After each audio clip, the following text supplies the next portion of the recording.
Pakibot is here, no? Pakibot and Navarro. Okay, so let's start.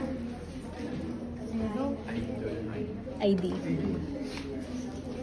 morning, I'm Jeffrey Duan, and I'm going to perform donor demonstration in ID. First is to verify Mar with the prescribed order, the patient name, dose, the time, so next is ensure patient's privacy. Next is to introduce yourself and identify the patient using the two identifiers. So, good morning, sir. My name is Jeffrey Duan, and I will be your today. So, may I know your name, sir, and your birthday?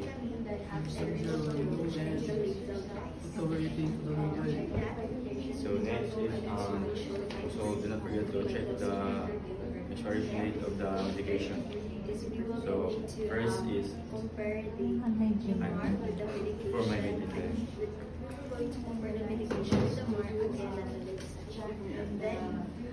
Next is position the patient in a comfortable position where the arm is extended and lying in a flat surface. Next is to choose the injured side. Make sure there's no veins and hair. Explain sa ninyo, sultin ninyo patient ha na kanin siya na procedure na gini siya sting or burning ha para makibaw si patient kay makurat no niya si patient na sakit di ay na doon siya burning sensation so makasabaan na hinuon mo yung patient. Okay, always tell that to your patient. So next is clean the injection site using the alcohol pad.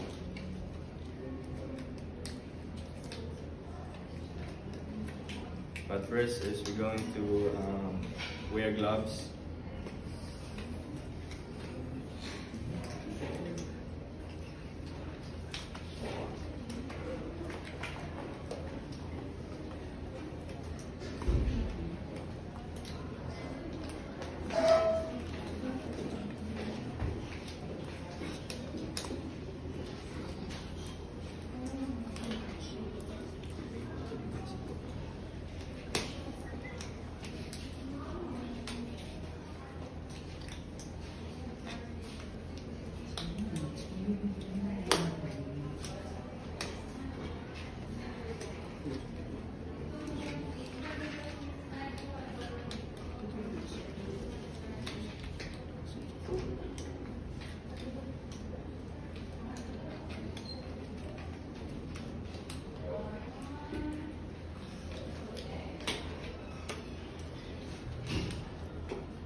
Pilit, yun na yung paborot daan. Pwede nyo mo ito na iyan na butangan lagi para dali siya mo sweet. Kaya mapilit mo mo siya. Hindi yun na Hindi tayo pa na miss. Hindi tayo pa na.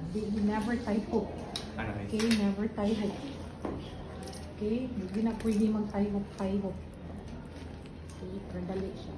So, easy for you, dali siya. Dili siya mo pilit. Hindi siya mo pilit. Dali ra isulit. Okay, kagapay sa gani ng lives eh. 6. See, tanawa. May palihan na, diba? So, magkuha na lang. Anyway, you can do like this because this is not sterile. This is clean blood. Okay, so ipaburot ha, but never tie hook. May gitang tanong yung ginang tie hook. Okay? That's unsterile.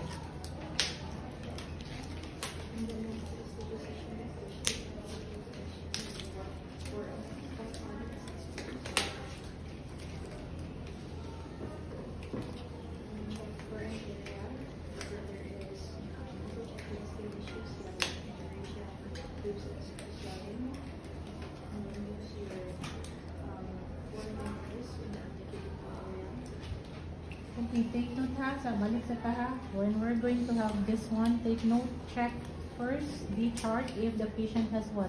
Allergy to latex. If the patient has allergy to latex, you have to change to latex free gloves. Okay? Always take note on that. Tinagi patient na allergy di siya sa latex. Nibong lang ka, kuyawan ka ano, nag-allergy siya kapag ikaka-inject di ka sa latex. Next, going to Okay, wipe sa ha, wata ko ha. the injection site using an alcohol pad in a circular motion. Ayan na. Announce.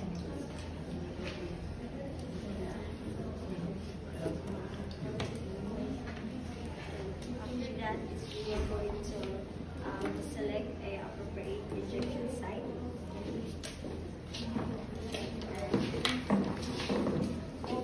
Using the third and the fourth finger, then we want to note the discoloration, and So next, once you locate the injection site, use an alcohol swab in a circular motion.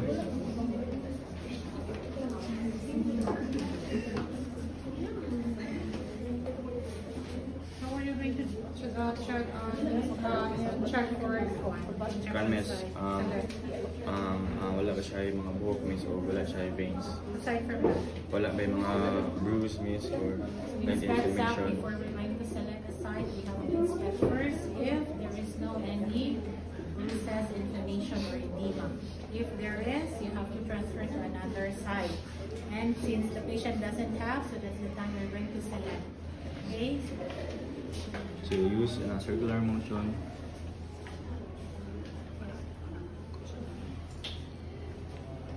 So next is get the syringe, pull it straight off the cap.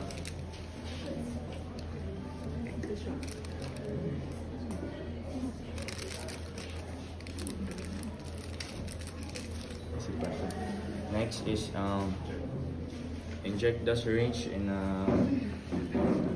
make sure that the bevel is up using your dominant hand.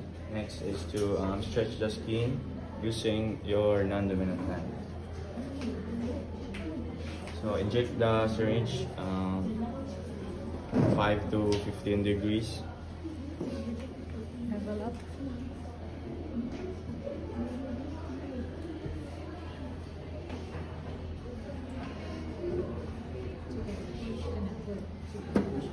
Push them. 3/4. It should be 3/4. Okay, sige. Hinay naman. Sige.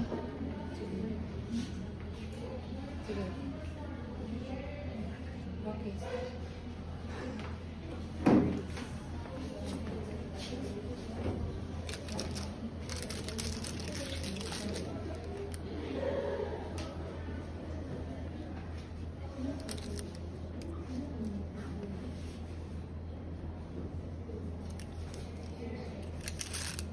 Next is to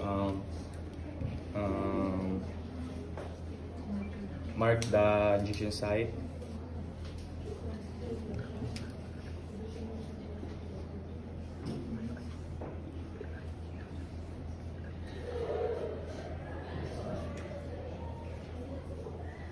Next is to mark the injection site.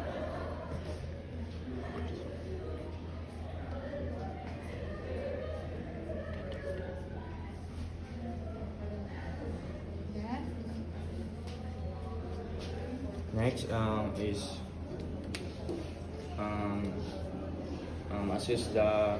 stay with the patient and observe the medication response. Then discard all the equipment that you use.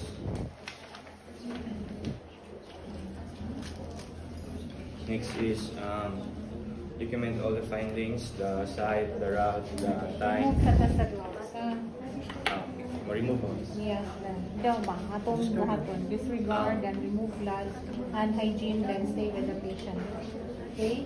Observe for any reaction. Observing ang ating hands. And after that one, what we're going to do? To document all the right time, sites, marks.